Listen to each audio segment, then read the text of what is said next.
अस्सलाम वालेकुम। अल्लाह के नाम से शुरू करते हैं, उसके प्यारे नबी के नाम से शुरू करते हैं और आप सबको पाक ऑल इन वन चैनल में खुश आमदीद कहती हूँ। बिस्मिल्लाहिर्रहमानिर्रहीम। आज रमज़ान की ग्रोसरी की लिस्ट दिखा रही हूँ कि रमज़ान में क्या क्या चीज़ें चाहिए हैं और साथ ही साथ ये भी बताना था कि रमज़ान की ग्रोसरी लिस्ट बनाते हुए किन किन चीज़ों का ख्याल रखना चाहिए। अव्वल तो जो भी चीज़ मैं दिखा रही हूँ वो हर घर में मंगवाई जाती होंगी, कोई ऐसी बहुत ज़्यादा स्पेशल चीज़ नहीं है। लेकिन जो चीज़ स्पेशल है वो ये है कि ये तमाम चीज़ें बजट के अंदर रहकर हैं। कोई भी चीज़ इनमें ऐसी नहीं है कि जो मुझे लग रहा है कि हाँ मेरा बजट जो है वो आउट ऑफ कंट्रोल हो गया। उसके बाद मुझे लगा कि मैं हुकूमत की महंगाई और हुकूमत के जुल्म इनकी दुहाइयाँ दूँ, क्योंकि कुछ चीज़ें घरदारी की भी होती हैं, औरत के तरीके और सलीके की भी होती हैं और औरत को जानना चाहिए कि वो इन चीज़ों को कैसे मैनेज कर सकती हैं। तो सबसे पहले जब मैं ग्रोसरी कर रही थी तो मैंने देखा कि मेरे पास घर में क्या क्या चीज़ें पड़ी हुई हैं। तो जो चीज़ें मेरे पास घर में पड़ी, मिसाल के तौर पे चाय की पत्ती है, तो वो फिर मैंने थोड़ी सी ली है। ये देखें, थोड़ा सा मेरे ख्याल में 250 ग्राम का पैकेट है, तो ये मैंने ली है। चाय की पत्ती थोड़ी सी ली और बाकी चाय की पत्ती घर में मौजूद थी। चाट मसाला जो है पहले का थोड़ा सा पड़ा हुआ था, तो मैंने जस्ट फ्रूट चाट मसाला लिया है। और ऑयल भी काफ़ी सारा पड़ा हुआ था। हम खाने के लिए मस्टर्ड ऑयल इस्तेमाल करते हैं और तलने वगैरह के लिए ईवा कुकिंग ऑयल या कोई भी कुकिंग ऑयल इस्तेमाल कर लेते हैं जो रिफाइंड और अच्छा हो। दूसरी तरफ पे मैंने देखा कि हाँ, हमें ज़्यादा चीज़ ज़रूरत पड़ती है इंस्टेंटली, जिसकी ज़रूरत हमें होती है वो है चाट मसाले की या फिर दही बड़े वगैरह, जो कि हम शौक़ से खाते हैं। और जॉब वाली ख़ातून के लिए तो फिर मसला हो जाता है कि वो कोई ऐसी चीज़ ढूंढे जो कि इंस्टेंटली हो जाए। तो इसके लिए फिर मुझे बहुत पसंद है ये बेसन की बूंदी। बूंदी जो है उसे आप सबको ही मुझसे ज़्यादा बहुत अच्छे तरीके से चाट वगैरह बनानी आती होगी। यहाँ पर मैंने खजूर भी ली है। खजूर मैंने दो तरह की ली है, एक ये ईरानी खजूर ली है और एक और ये खजूर है ब्लैक डेट्स जिसको बोलते हैं। ये हम सबको बहुत पसंद है, मुझे मेरे हस्बैंड को बहुत अच्छी लगती है, तो मैंने एक ये ली है। कि सम टाइम ये होता है कि हाँ, रोज़ों खुलने के बाद भी हमें कुछ और खाने का मूड होता है, तो चलो रोज़ों तो इसलिए इफ्तार कर लिया, उसके बाद भी अगर कुछ मंजिंग करनी हो तो फिर खजूर कुछ एक्स्ट्रा भी पड़ी हो। और यहाँ पे आ जाती है मैक्रोनी की मैंने 2 पैकेट्स लिए हैं। और बाज़ों का यही भी होता है कि हाँ ज़रूरत पड़ जाती है। ये बस ऐसे ही मैंने ले लिया था एक पैकेट, 2 पैकेट्स लिए थे। एक घर आके फ़ौरन बना लिया, क्योंकि घर आने के बाद मेरे अंदर हिम्मत नहीं थी कि मैं कुछ और बनाऊँ। काले चने हमें बहुत ज़रूरत पड़ते हैं, लेकिन हमारे पास पहले ही काले चने जो हैं वो 2-2.5 किलो पड़े हुए थे, तो बस मैंने ये 1 किलो का पैकेट मंगवाया है। चने की दाल ये ज़रूरत ज़्यादा पड़ेगी क्योंकि कबाब वगैरह बनाने पड़ेंगे। काला चना दोबारा हम काले चने की चाट जो है वो डेली खाते हैं इफ्तार में, तो मेरे पास ये भी 2-2.5 किलो पड़े हुए थे, तो ये भी मैंने जस्ट 1 केजी मंगवाया है। लोबिया बिल्कुल ख़त्म हो गया था, थोड़ा सा रह गया था, तो लोबिया भी मैंने 2.5 केजी मंगवाया है। और मूंग की दाल जो है साबित, ये मैंने जो है ये तकरीबन आधा किलो करीब मंगवाई है।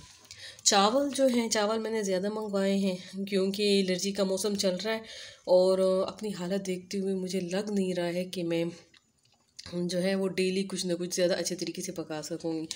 तो बस ये टोटा चावल जो है, या आप इसको कहें कि टोटा चावल जो है कौन से वाले चावल हैं, लेकिन ये 5 केजी जो हैं ये आए हैं 1100 के, तो मुझे पसंद आए। मैंने कहा जो भी है, जैसे भी है, खिचड़ी है, मिल जाए खाने को अल्हम्दुलिल्लाह पढ़ेंगे, शुक्र अल्लाह का पढ़ेंगे। और ये गोल लाल मिर्ची ली हैं, इनकेस अगर तड़का लगाना हो या फिर बाद में मसाला बनाना हो सालन के लिए, क्योंकि मैं ख़ुद से ही मसाला बनाती हूँ सालन के लिए। मैं कोशिश यही करूँ कि बाज़ार का मसाला इस्तेमाल ना करूँ, लेकिन फिर यही बात है कि सालन के लिए बाज़ औक़ात मसाले की ज़रूरत पड़ ही जाती है इंस्टेंटली। अगर कोई चीज़ ख़त्म हो गई तो उस हालत में कुछ पड़ा हो, तो ये मैंने पंसारी की दुकान से खुला सालन वाला मसाला जो है वो अपने सामने बनवाया और ये भी रखा हुआ है। और दूसरी तरफ ये साबित धनिया है। एक तो ये कि पंसार से मैंने खुद ही अपने सामने है ना मसाला बनवा लिया था सालन का, लेकिन जब मैं घर में बनाऊंगी मसाला तो उसके लिए फिर मैंने यही किया है कि मैंने धनिया भी लिया है।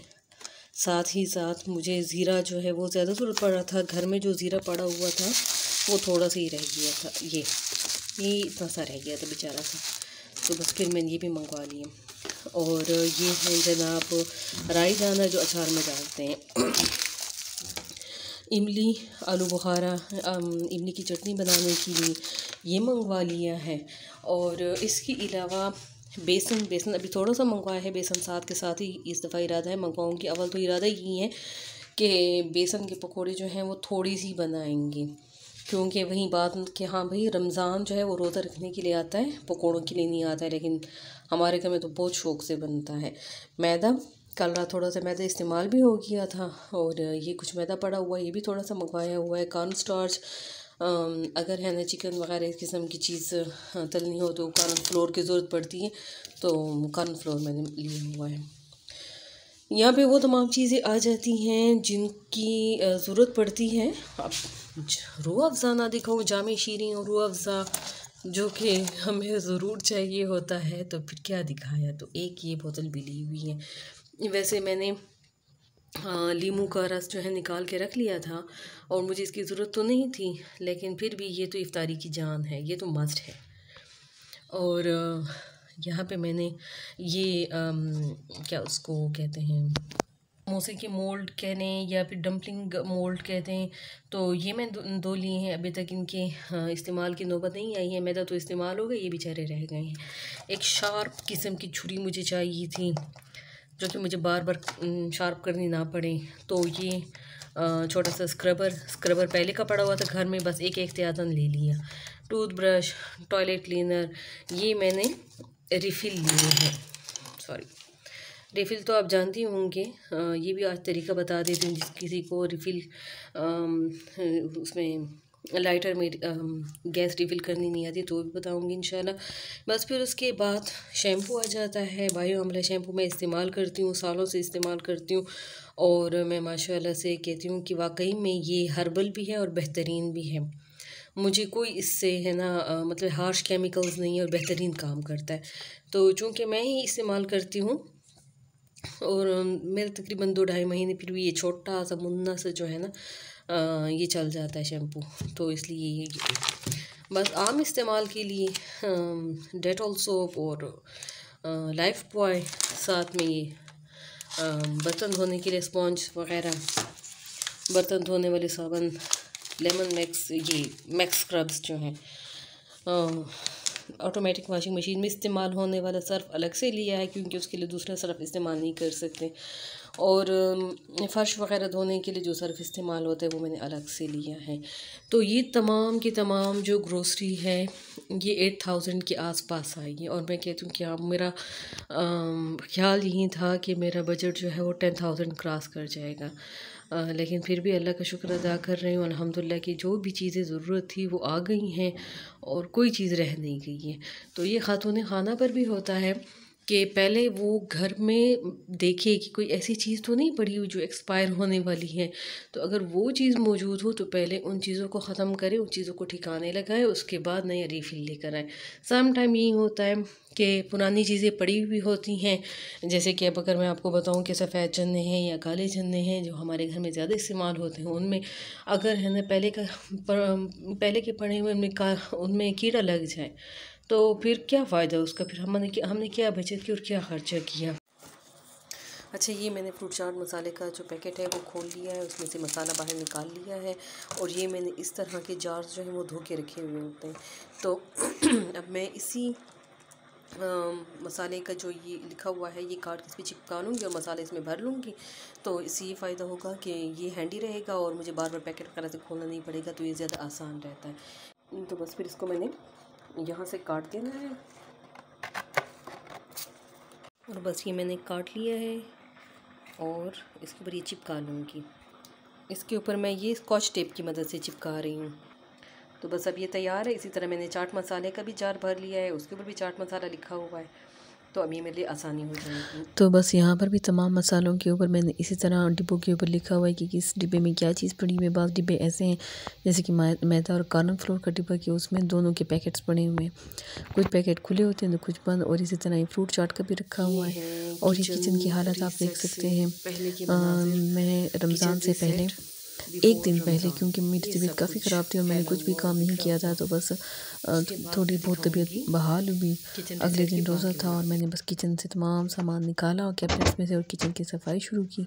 और शुक्र अल्लाह का कि आहिस्ता आहिस्ता करके मैंने तमाम काम मुकम्मल कर लिया था। और जल्दी मैं काम कर रही थी। और 2 घंटे के बाद अल्हम्दुलिल्लाह कि किचन माशाल्लाह से सेट हो गया। सबसे मेरा लास्ट काम जो किचन का होता है वो है दही जमाना।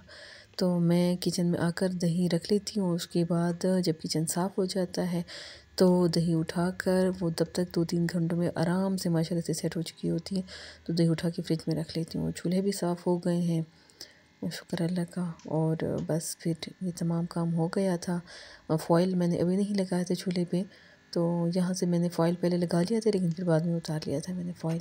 और ये बस फ़ॉइल लगाने से पहले चूल्हों को चेक कर रही थी, कोई नमी वगैरह हो तो आराम से खुल जाए। वीडियोस प्लीज़ लाइक कीजिएगा, सब्सक्राइब भी करें और शेयर भी करें। अल्लाह हाफ़िज़।